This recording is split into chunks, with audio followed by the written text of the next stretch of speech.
The conversation opens with a news anchor welcoming a key Democratic voice from the House Oversight Committee, Congresswoman Jasmine Crockett of Texas, who also serves on the House Judiciary Committee. The anchor wastes no time, diving straight into the high-stakes questions circulating across Washington. Are there still more documents tied to Jeffrey Epstein that have not yet been released to the public? Crockett confirms what many suspected. Yes, more materials exist, and the committee staff is still combing through them. Before anything becomes public, the team must determine what requires redaction, and they must coordinate with Republican leadership about the timing of future releases.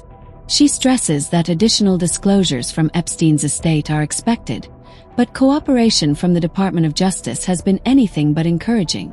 She explains that the DOJ's reluctance to participate is one of the reasons members are pushing a discharge petition and a more forceful legislative approach. The goal: apply enough pressure to finally compel the DOJ to share what they know. The anchor then highlights a striking claim from Todd Blanche, now a senior DOJ official, who recently stated that when he interviewed Ghislaine Maxwell, law enforcement lacked materials that Epstein's estate had withheld for years and only recently gave to Congress. Why now? Why cooperate with Congress but not with the DOJ? Crockett responds sharply, suggesting that the situation carries the scent of intelligence-level secrecy.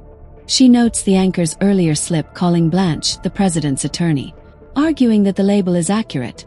Blanche often behaves like Trump's personal defender rather than a neutral official meant to serve the American people. She emphasizes that both Blanche and AG Pam Bondi should function as the people's attorneys, not political loyalists. She questions Blanche's narrative. Did he genuinely attempt to get the missing material? Did the DOJ really lack it? Was anything lost, hidden, mishandled, or even deleted? Without transparency or cooperation, she argues, the public cannot know whether the previous investigation was thorough, sabotaged, or prematurely halted.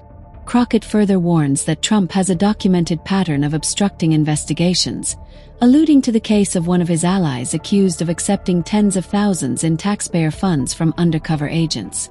She says she wouldn't be surprised if political pressure was applied behind the scenes to minimize further inquiry into Epstein's network once Epstein himself died. But does she have evidence of this?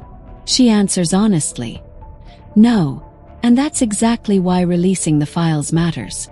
But if transparency is the goal, what happens when political pressure, survivor trauma, and campaign narratives collide? The anchor pivots to an important point. Earlier in the program, video clips showed several prominent Trump allies, including his son and even his vice presidential pick, insisting that the Epstein files should be released. If Republican voices were this loud, why weren't Democrats pushing just as aggressively at the time?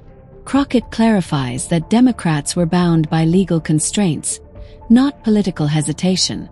She explains that during that period, active litigation was still underway, which made public disclosure impossible.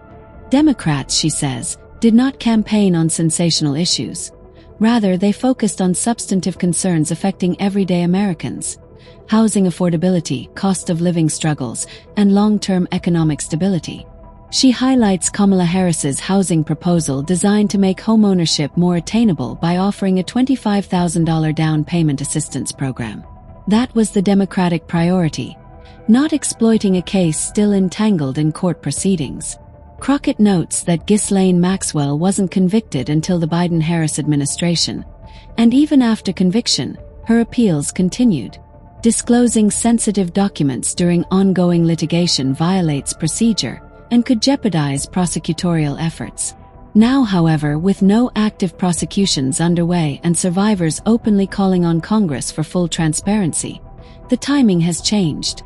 The anchor asks whether survivors, many of whom suffered severe trauma, might eventually provide their own list of individuals tied to the case. Crockett doubts it. She explains the immense threats and harassment these women already endure. If they publicly identified powerful figures, the backlash could escalate to dangerous extremes. She illustrates the point by referencing her own situation. MAGA supporters have complained that taxpayer funds cover her security detail, but she states she herself resents needing protection just to do her job. The threats are real, and magnified for survivors reliving their trauma. Crockett argues that the country should rely on contemporaneous law enforcement records, not force traumatized survivors to bear the burden of naming abusers.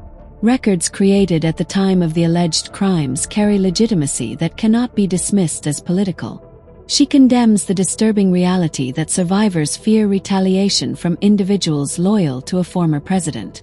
It is a sad indictment, she says, when women who endured sexual exploitation must now fear political mobs for telling the truth. But when the topic moves from the Epstein files to the political earthquake rocking Capitol Hill, including intense criticism of Senate leadership,